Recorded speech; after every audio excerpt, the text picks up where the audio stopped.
வச்ச கட்சி. துன்பம் வந்த போதெல்லாம் களத்தில் இறங்க கட்சி.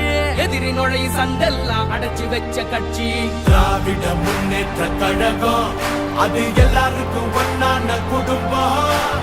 திராவிட முன்னேற்ற கழகம் அது வந்தாலே துன்பங்கள் விலகும்.